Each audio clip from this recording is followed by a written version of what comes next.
So, global insurance. So, top 10 property insurance revenue. Um, Explanation of this introductory slides provides the topic and source of data presented. It sets the stage from discussing global trends in the insurance industry, both terms of national contribution and leading companies. So this slides to uh, top 10 countries by insurance premiums rating content a table ranking the top 10 countries based on life premiums rating, property casualty premiums rating, total premiums rating, their share of the world insurance market. So this slide shows that the United States leads by a large margin, contributing nearly 28% of the global market. So Japan and the UK follow. Countries like China, France, and Germany also make significant contributions. It reflects where the most insurance activities by money collected in the premiums is happening global. So slide 3. Um, Top 10 life insurers by revenue contained a ranking list of the top 10 companies involved in life insurance with their revenues and home countries. So explanation please. This slide highlights Japan Post Holdings leads in life insurance revenue. AXA France and Assicurazioni Generali Italy are the top European companies. Several Japanese companies dominate the list, reflecting a strong life insurance culture in Japan. MetLife USA, the Prudential, Aviva UK are major Western players. So, slide 4.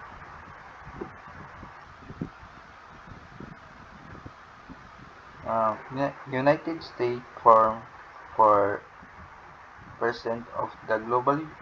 Europe and Asia experienced 3.2 billion and 1.7 billion in losses, effectively insured losses worldwide were the down of record 119 billion in 2011 horrific earthquake in Japan and New Zealand product huge payouts insures losses in 2012. Total economic costs for disaster worldwide amount to $160 billion compared with $400 billion in 2011. That year, outside of the United States, earthquake in Italy produced total insured losses of 1.6 billion and flooding in China in July caused insured damage totaling 8 billion. Finally, no catastrophic events in terms of lost life injured receiving. So, taking example of this slide shows Berkshire Hathaway is the top property casualty insurer by revenue. Allianz and Munich are both German firms also rank high. The US dominates this category with companies like State Farm and Mesa. Japanese and Chinese firms are represented by Europe, and the US dominate this segment. This is my report. Thank you.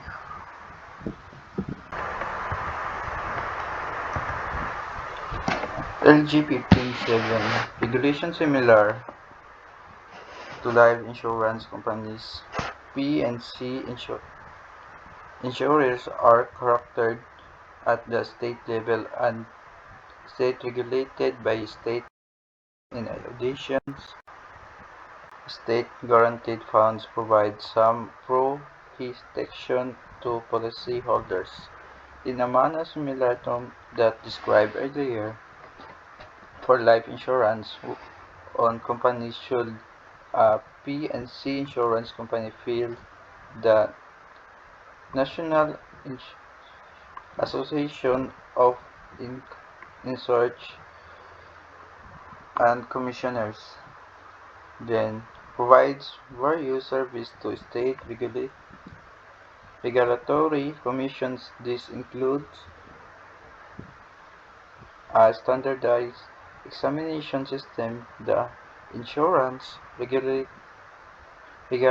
Regulatory Information the system to identify insurers with loss combined and other ratios operating outside normal wages with an additional burden that P&C insurers face in some activities lines, especially auto and insurance and workers' compensation insurance is rate regulation given the social will offers importance of these lines. State commissioners often set ceilings on the premiums and premium increase in these lines based on specific cost of capital and lines risk exposures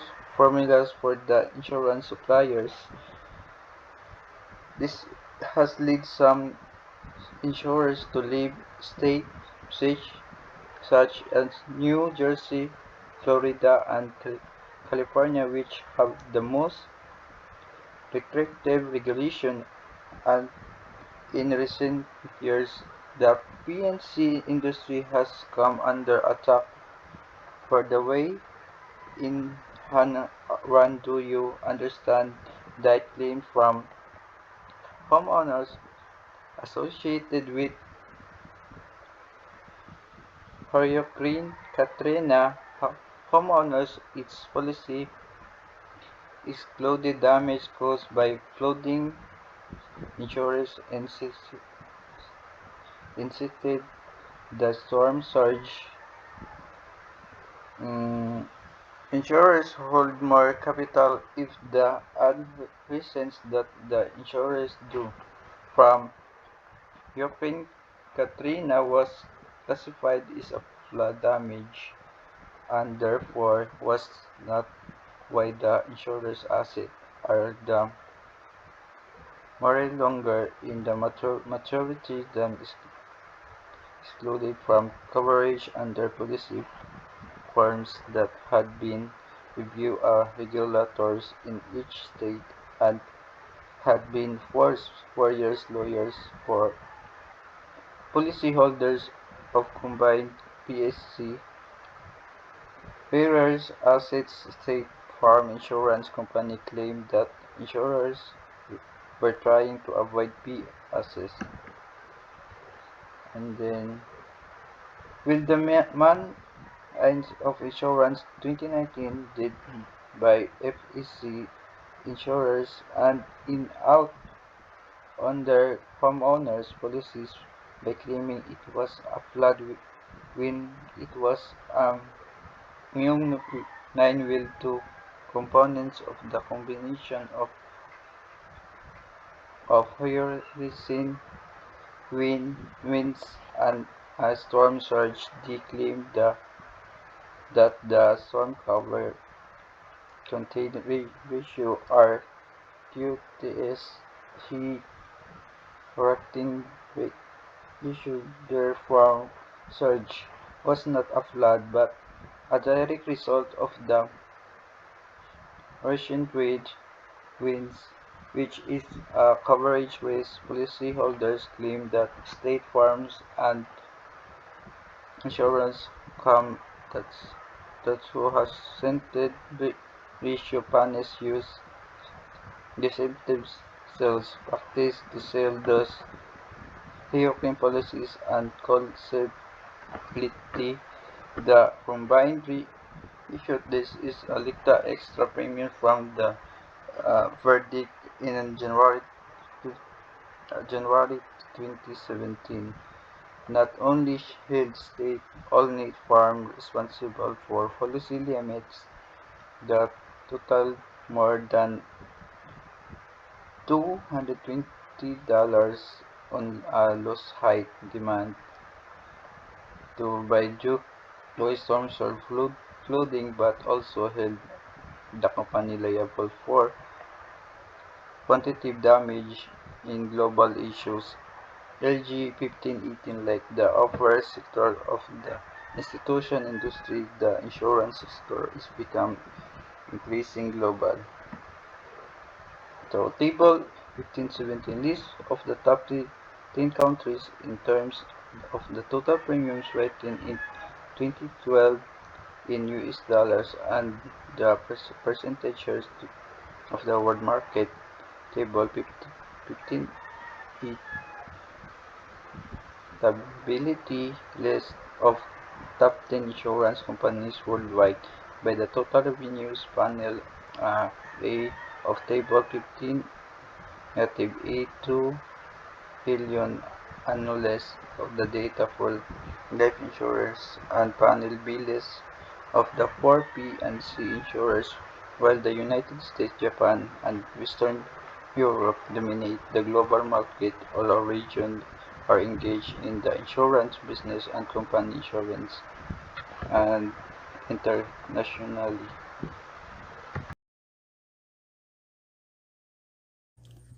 Hi everyone. So, our topic is about chapter 15 insurance companies. So, today we're going to explore how life insurance company work. We will look at what they own, which is called assets, what they are responsible for paying in the future, which is called liabilities, how they are regulated, which is the rules they must follow, and lastly, the recent trends which change over time. So let's proceed. So, content. Identify the major asset and liabilities of life insurance companies. Second is classify the major regulation governing life insurance companies. So let's proceed. So balance sheet and recent trend. So before we proceed, we first need to know what is asset and what do life insurance company own, which is called asset. So asset are the things that company own or invest in order to earn income. For life insurance companies, asset help them to grow the money they collect from policyholders. So what are the main asset of life insurance companies? So they mainly invest in corporate bonds and stocks. So I know some of you already know what is corporate stock and bonds since we already tackled that from previous reporters. So it is the investment in businesses. Second one is government securities, which is safe investment by the government. Another one is mortgage, which is the loan for homes or buildings. Another one is policy loans, which is loans given to customer who use their policy as collateral. And lastly, the other investment, which likely is smaller loans or savings. So let's proceed. So table 1502. Table 15.2 show the distribution of life insurance asset. As you can see, in 2013, 11.6% of assets were invested in government securities, 70.0% in corporate bonds and stock, and 6.0% in mortgage, which is the commercial and home mortgage, with other loans including policy loan and miscellaneous asset comprising the remaining assets. So let's proceed. So now we're here to policy loan. So it is loan made to policyholder using their policies as collateral. So when you say policy loan, it's some money the company lends to a policyholder using their life insurance policy as security. So it's like a borrowing money from your own life insurance value.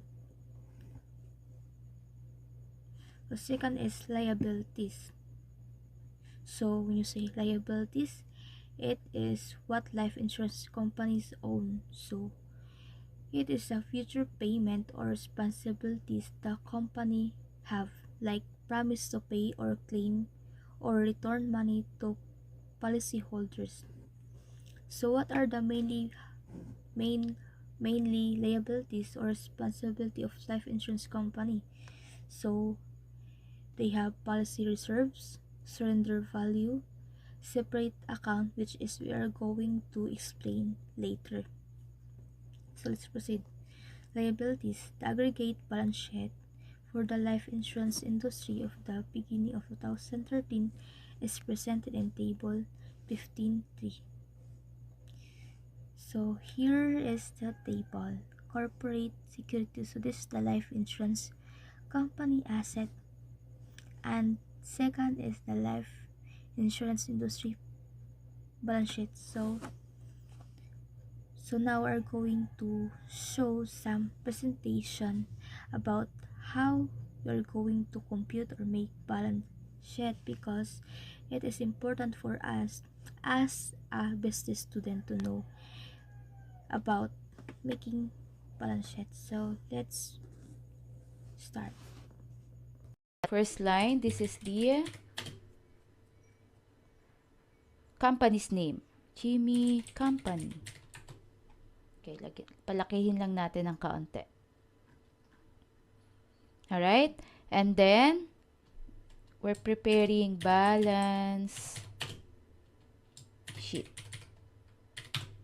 And then, this is for the month.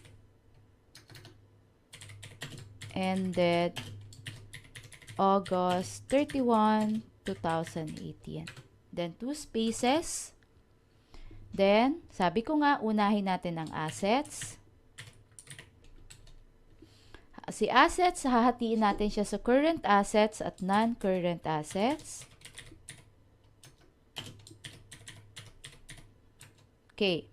Looking at this trial balance, alin ba dito yung mga current assets? Convertible, cash and convertible to cash for less than a year. So, most definitely si cash kasi cash na yan.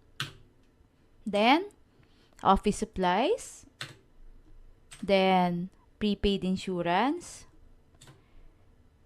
Ayan, yung tatlo lang naman. Kasi si service vehicle at saka si computer equipment, magagamit pa naman natin yan for a longer period of time. So, mas magandang isama natin siya sa non-current assets. Now, let's indicate, put the corresponding amount. So, for cash, ang amount niya is 1,358,400. Then, for office supplies, it's 2,500. And for prepaid insurance, that is 12,000. Total lang natin yung tatlong yan.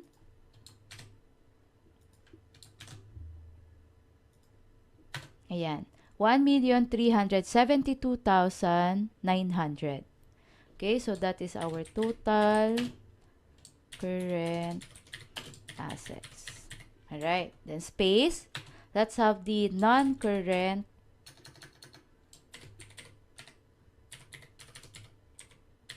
assets. Okay, what are the non-current assets here? Service vehicle.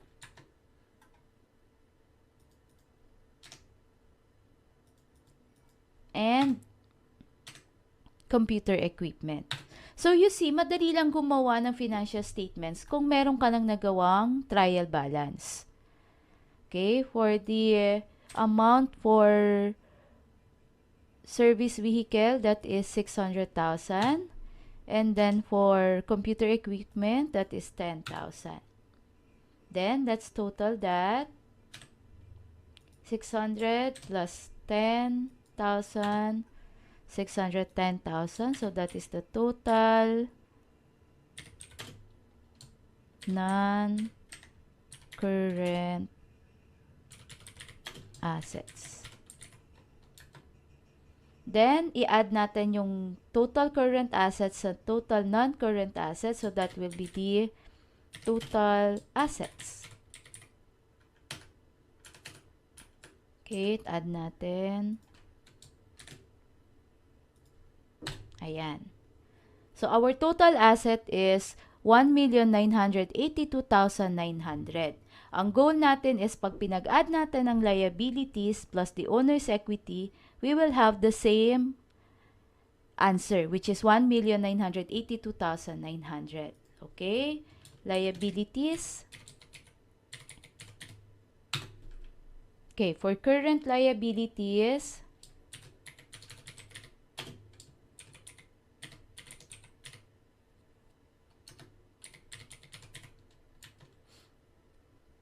since it was not indicated na this is payable for more than a year, i-assume natin na these two, the the accounts payable and notes payable are all current liabilities.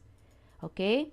So, current liabilities, accounts payable, let's copy that, and the notes payable, and their corresponding amount, 2,500 for accounts payable, and then 389,000 naman for notes payable. Total natin yan. In here, ang ilalagay ko na total liabilities. Hindi na total non-current liabilities. The reason is, wala naman na akong i-add pa na non-current liabilities. So, outright, pwede na ako maglagay na lang dito ng total liabilities. Okay? Add natin yung dalawa. So, the total liabilities is 391,500. Now, let's proceed with owner's equity. Owner's equity. Okay. For the owner's equity, hindi ito ang kukunin nyo sa capital, ay sa trial balance. Ang kukunin yung owner's equity is the ending balance o ending capital na ginawa nyo sa statement of changes in equity. So, what it means, hindi ka makakagawa ng balance sheet kung hindi mo pa nagagawa si statement of changes in equity. Okay. Let's see. Hanapin natin si statement of changes in equity ko. Ito yan. Si Chimmy Capital, August 31, 2018. And then with the corresponding amount, ano bang amount niya?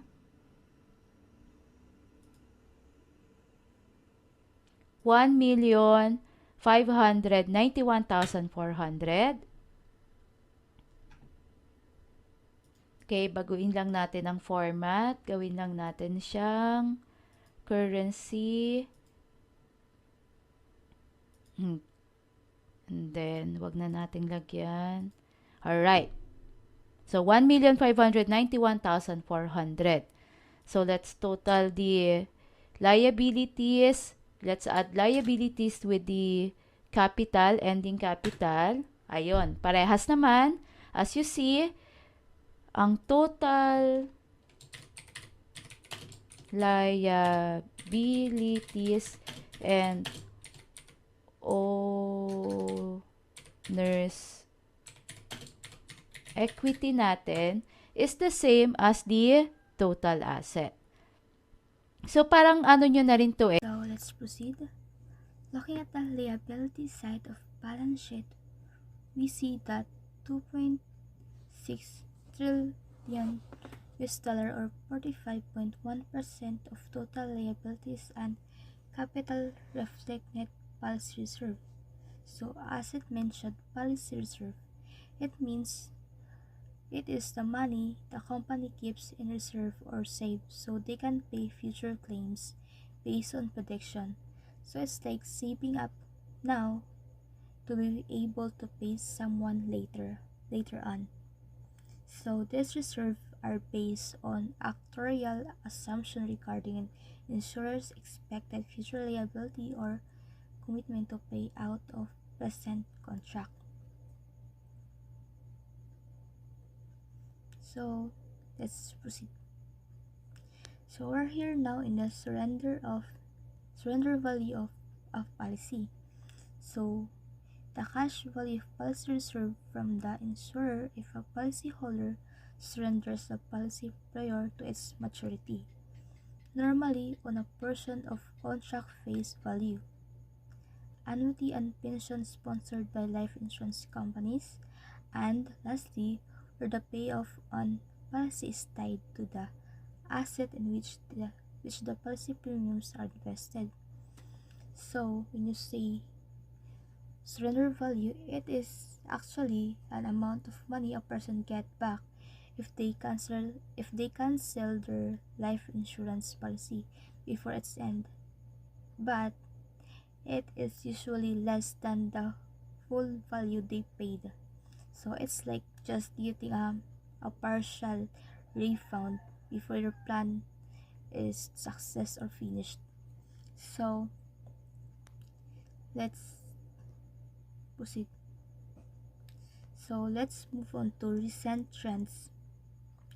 So life insurance industry was very profitable in the early and mid 20s with over 500 billion US dollar in premiums and annuity records in 2004 through 2006. However, 2008 until 2009 financial crisis took a toll on this industry too.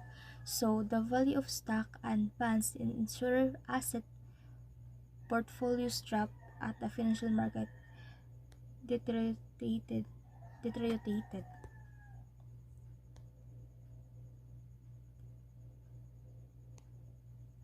So let's proceed. Resulted so since they faced some financial crisis which resulted in huge losses in 2008 for the industry. So they realized and areas the capital losses from bond, preferred stock, and common stock top to 35 billion US dollar, representing more than an 875% drop from 2007. So the result was net after tax income for the year was $51.8 billion, 83.7 billion less than in 2007. So let's proceed to regulation. So the important piece of the legislation affecting the regulation of life insurance companies in McCarran-Ferguson Act of 1945, which confirms the privacy of state over federal regulation of insurance company. So,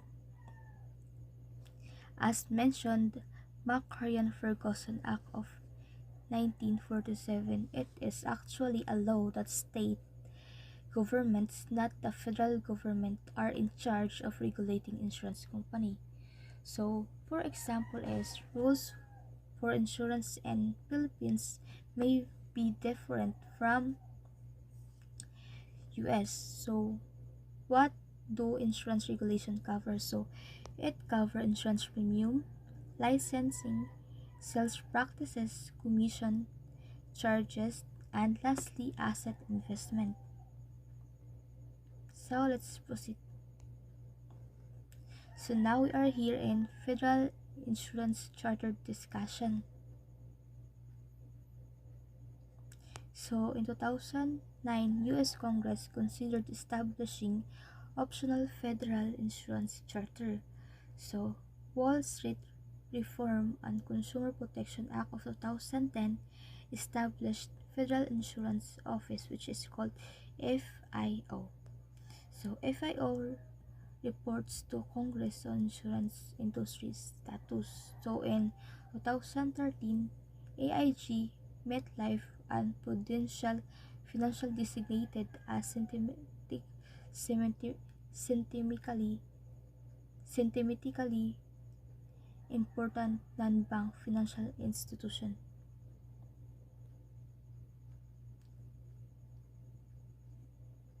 So let's proceed.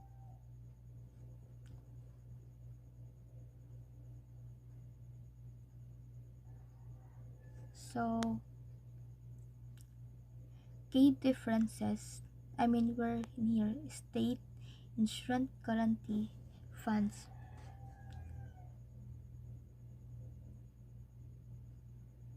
So how it was different from the previous a while ago, which is the federal insurance charter discussion and the difference of state insurance guarantees funds. So the difference is they run by state, not the federal government. There is no permit fund. Money is collected only when needed. So it was already collected if they need the fund. So last is the amount covered varies is usually between 100,000 to $500,000 for a small policyholder. And lastly, no annual pro rata payment, which is contribution occur when legally required. So the conclusion is life insurance company own investments, which is called asset. They also have responsibility to pay the future claim, which is called liabilities, and they carefully regulated by state and some federal rules. And lastly, they recovered since 2008 crisis. So that's all. Thank you. Hello everyone, I'm Vanessa Rojas and this is the continue of insurance companies. Topic is analyze the major lines of business performed by property casualty insurance companies and identify the main asset and liability items on property casualty insurance companies' balance sheet. P&C Insurance. It's a property insurance involves insurance coverages related to the loss of real and personal property, while accurately liability insurance of protection against legal liability exposure.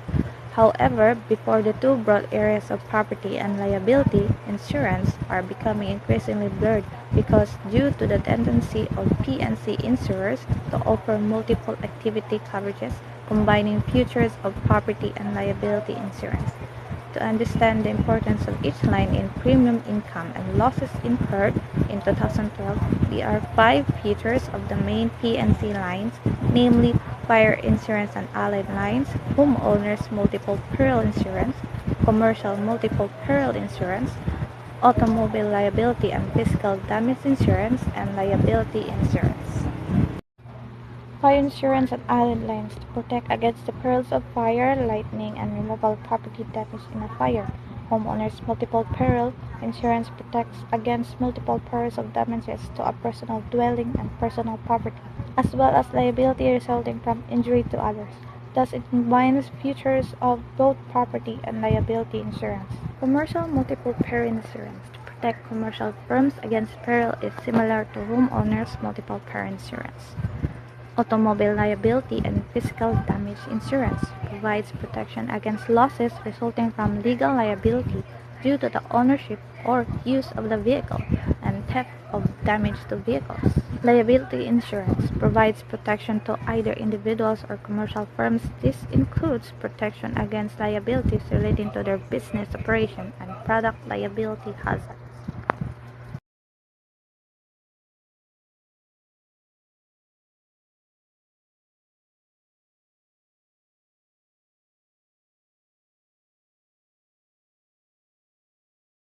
Balance sheets and underwriting risk. The balance sheets of P&C firms at the beginning of 2014, shown in Table 15-15, is similar to life insurance companies.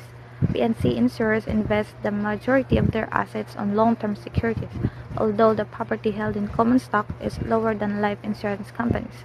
These items represent 37.4% of total liabilities and capital.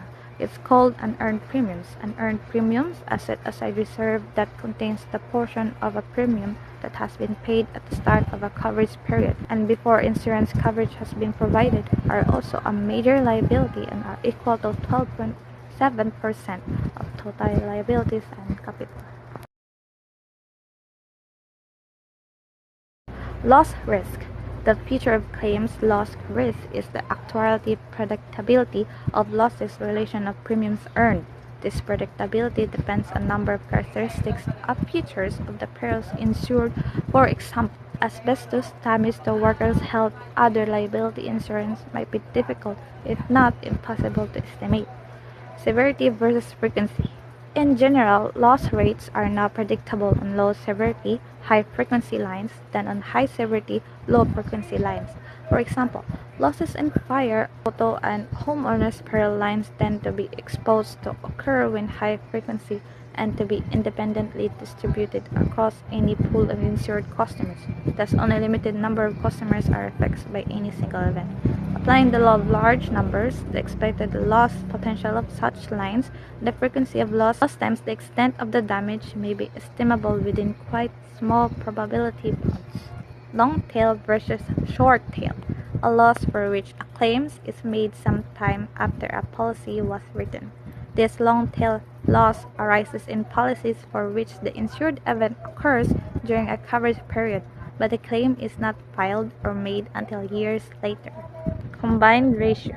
A measure of the overall underwriting profitability of an equal the loss ratio plus the ratio of loss adjusted expenses to premiums earned as well as commission and other acquisition assets to premium written thus any dividends paid to shareholders as a proportion to premiums earned.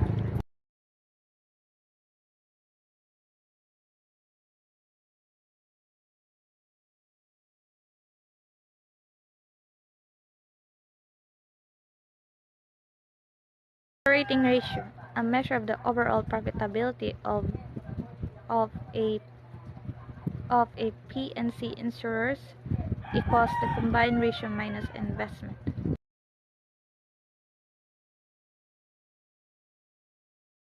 This table is the U.S. catastrophes. While catastrophe should be random, much of the period 1985 to 2013 was characterized by a number of catastrophes historically.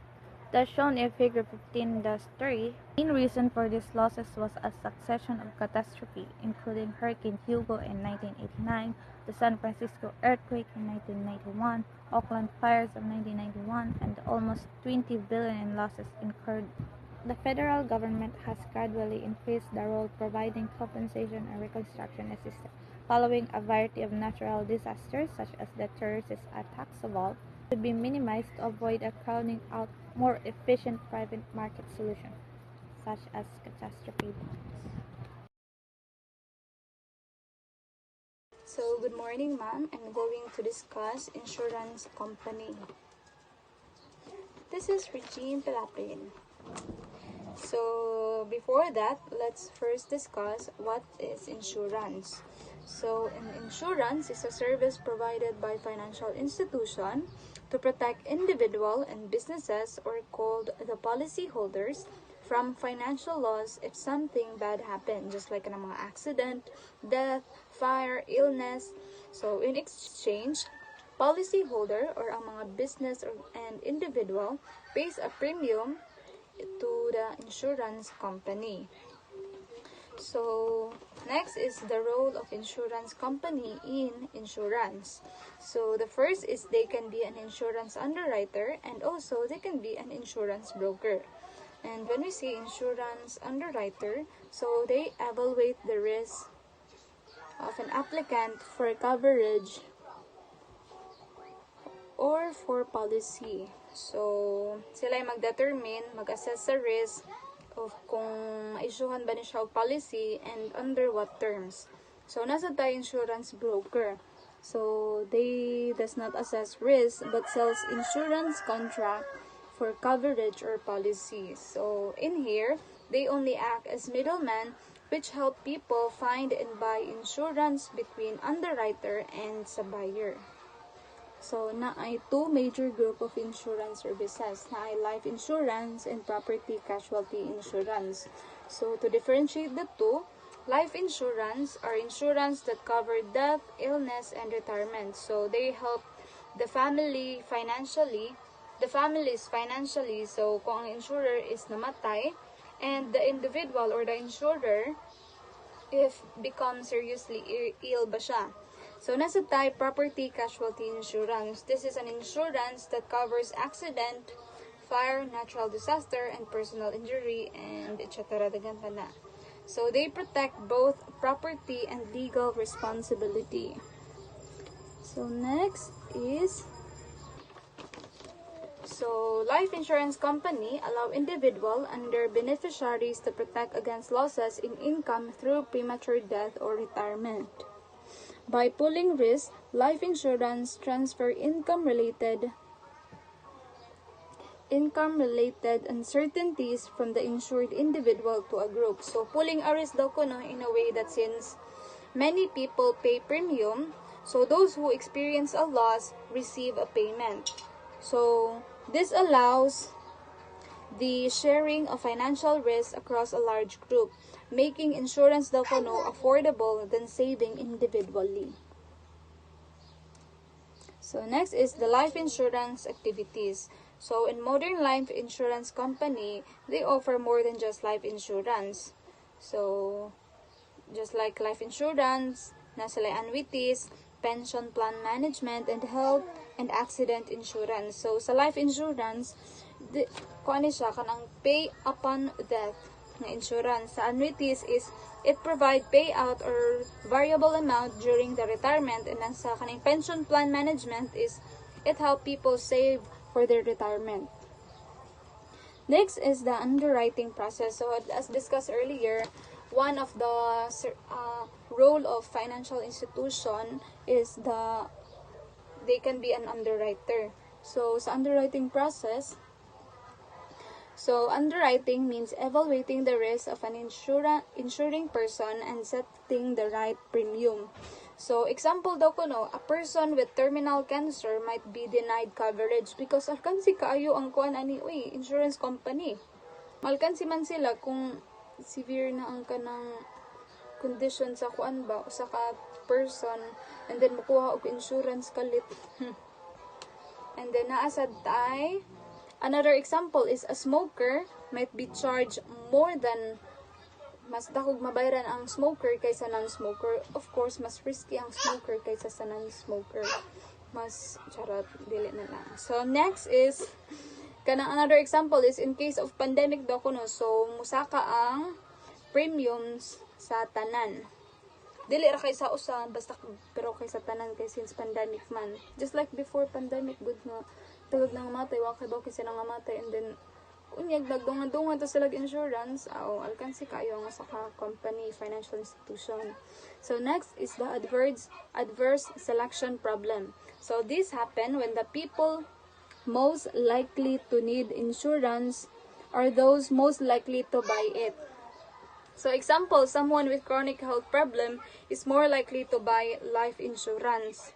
So, with this daw ko, no, this kanang unbalance the risk pool, making average risk higher than expected. So, to solve this, insurance company must group customer based on health, income, and another factor, and must adjust premiums according to risk level of each groups. So, that's what must be financial institution do.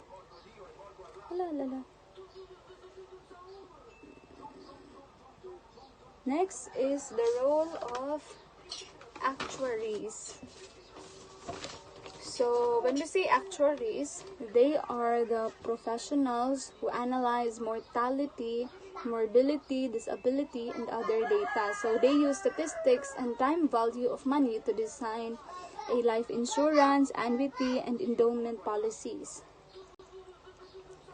So, next is insurance plus saving is hybrid products. So, some policies combine insurance with investment savings. So, the first one is not a universal life insurance, where payouts depend on the interest earned on invested premiums, and napud tay annuities where they provide regular payment, so it can be either monthly, quarterly, unsa pa man na, mga semi-annually, acting like a retirement income. So next is the four main classes of life insurance by how they are sold. So the first one is the ordinary life insurance. It is sold to individuals and policyholders pay regular premiums. So sa ordinary life insurance, there are 5 main types of contracts. So ang 3 is traditional and then the 2 is modern. So the 3 traditional is the term life, whole life, and endowment life.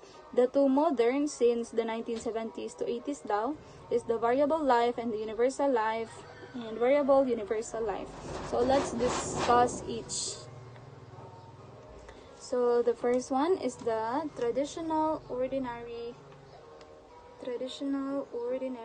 life. First is the term life. So term life, pure protection, no savings. So payout only if death occur during the term. But if wala na daw kuno, but if walay death nga ni occur between the terms, so dili daw kuno mabayaran si policy holder. Wala siya benefit na makuha.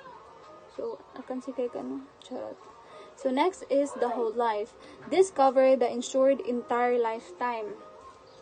So it guarantees payout upon death as long as premiums are paid. So as long as premiums are paid daw kuno, maka-payout daw kuno ka sa maka-payout ra ka. And then it builds cash value over time that policyholder can borrow against. So sa diri nga part is what I understand is the borrower can borrow again. So kato siguro iyang premium kay mag-serve to as collateral sa iyang giborrow. So next is the endowment life. So it is a mixed term of insurance plus savings. So payout happen when payout to beneficiaries if the insured dies during the policy period. So ang mga beneficiary makakuha sa premium if during the period namatay ang insurer. And to the insured if they survive the policy term. So baliktad siya sa term life no, kay diri is naa siya makuha nga na siya benefits nga makuha ni when naka-survive siya sa policy term. So the next is the modern life. So modern ordinary life insurance policies. So natay variable life. So premiums are invested in mutual funds. So gi-invest ang ilang premium, so nagtubo-tubo na ilang kwarta diri. So policy value fluctuates with investment returns, and policyholder can choose investment option based on risk preference. And the next one is the universal life and variable universal life. Life insurance and credit life insurance. So group life insurance is it cover multiple people under one master policy. So kani siya more on the usually through an employer ni siya. So na siya type. So contributory and non-contributory. So contributory is it is a shared cost by employer and employee. Shared cost sa employer and employee. Non-contributory is the employer pays full cost. And feel na ko kay sa mga dagko nga company na siguro na kaning mga non-contributory. Next is the credit life insurance. So it protects lenders by paying off outstanding debt if the borrower dies. So payout matches remaining loan balance, and this type of insurance is expensive per unit of coverage. That's why it is not widely used. So other major activities of life insurer. So natay annuities, private pension fund, and accidental and health insurance. So di ba ang first ato kay ang ordinary life insurance. So, kaduha ning annuities, katulo ning private pension fund, and then accident and health insurance. So, sa annuities, it is an opposite of life insurance. So, it liquidate funds over time. So, na siya type, na siya immediate or deferred. Kung immediate ang payment, meaning when payment begin, it can be an immediate or deferred. It is a fixed or variable. So nagbase na siya sa investment return. And ang feature niya is it is a tax deferred earning, it is a popular for retirement savings, and a tax flexible payment option. So the next is the life insurers offer competitive private pension fund, where life insurer offer competitive pension product to employers. So examples are guaranteed investment contracts or GICs, and separated account plans, which is more riskier and equity focused. So nasa tayo accident and health insurance, the last one. So it covers morbidity or illness and injury. So they are commonly sold as group policies to corporate employees. And that's all for my topic, ma'am. Thank you and God bless. Bye-bye.